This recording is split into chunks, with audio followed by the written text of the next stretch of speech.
Blanchard, and you are watching Average Joe Sports Talk, and this is the Coach Steve Smith Show that is brought to you by Country Financial, and Clint Bradley has his own little branch of Country Financial, so check him out.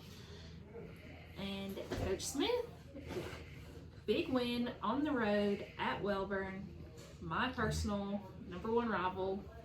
Tell me about it. You know, it was a great high school football game. Both sides played extremely hard.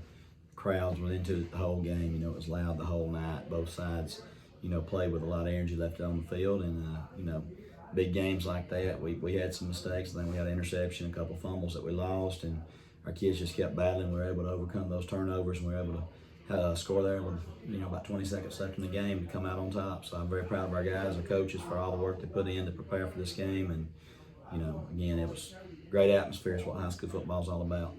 It was a wonderful atmosphere, and I wanted to give Landon Smart a huge shout out, because just being on the sideline with him, he's a great kid, and he was going through staying up and positive, and if there was a call that we didn't agree with, or if there was something that happened on the field or anything, he would go, hey, shake it off, like, you've got to get back in there, you've got to do great. And I love that, because it was such a high tension game where he easily could have. Yeah.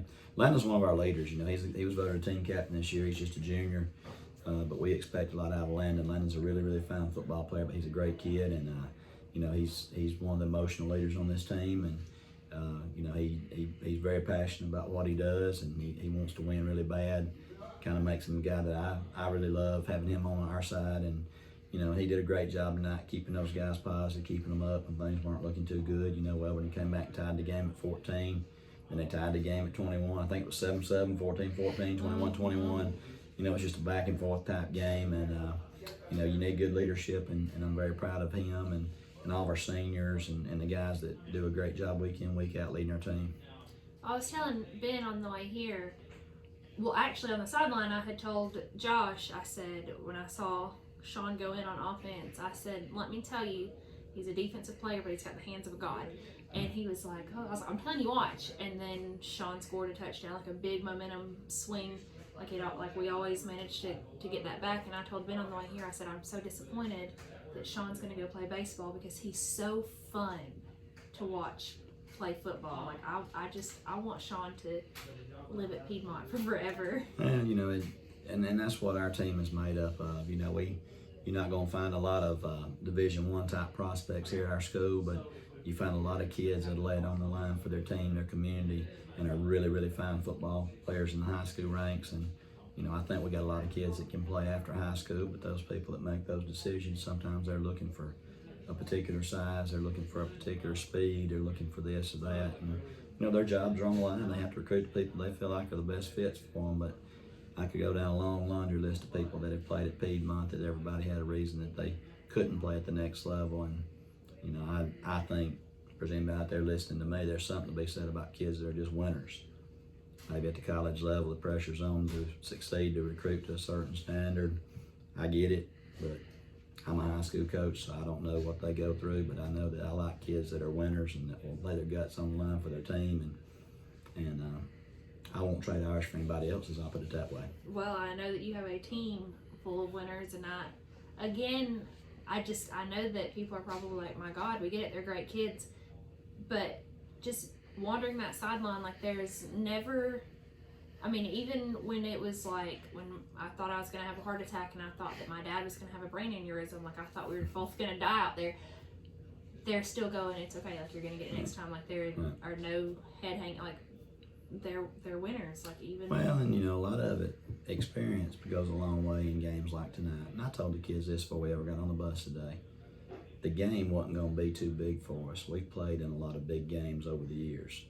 The environment was not going to be too hostile, even though it was a hostile environment there tonight, and even though, both sides were screaming their lungs out for their teams, that moment wasn't going to be too big for our kids, because they played in big moments. They've played in big games, and they've been in hostile environments before. They've played in games, had a lot riding on it, and I feel very confident that our kids will rise to the challenge whenever we go into those environments, and tonight was no different. Hats off to Wellborn for a great job.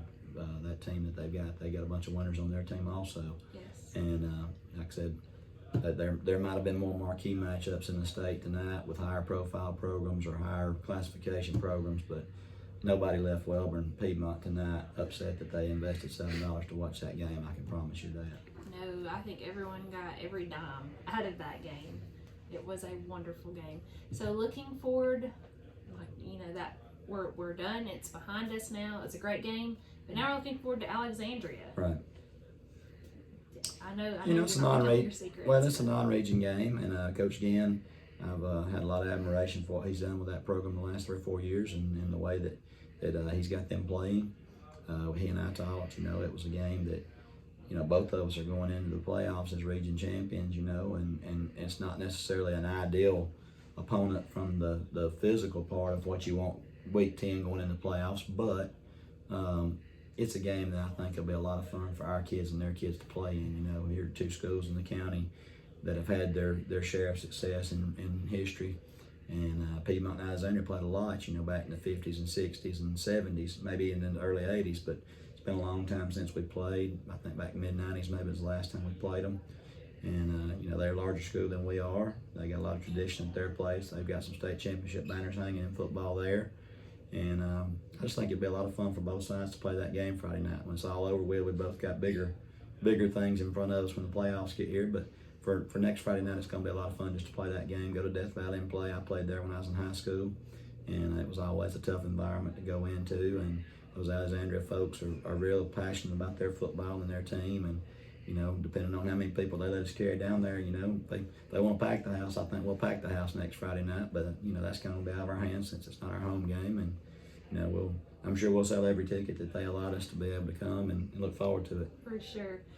And this season, you've had a few games where you have got to coach, and we always harp on this, but the whole team, they're like sons, but it's special when it's like your 2 boys, and you have gotten to coach your 2 boys on 2 fields that you played on in high school. Yeah, and then like I said, to a lot of people, that's probably beating a dead horse, keep focusing on that. But, I am proud of my boys. I'm proud of my kids. And you look back on over the years, the times that they've sacrificed their dad, for other people's kids and other teams. And, them and Savannah and Rachel, they've been very supportive of me the whole time I've been coaching. And having the kids out there as managers when they were little, that was cute. And then they were in the junior high program and all that stuff. But, having them out there with you when they're getting dressed out and they're playing a role and they're contributing to the team, that's really special. It's something I really enjoy, and don't take it for granted. Right.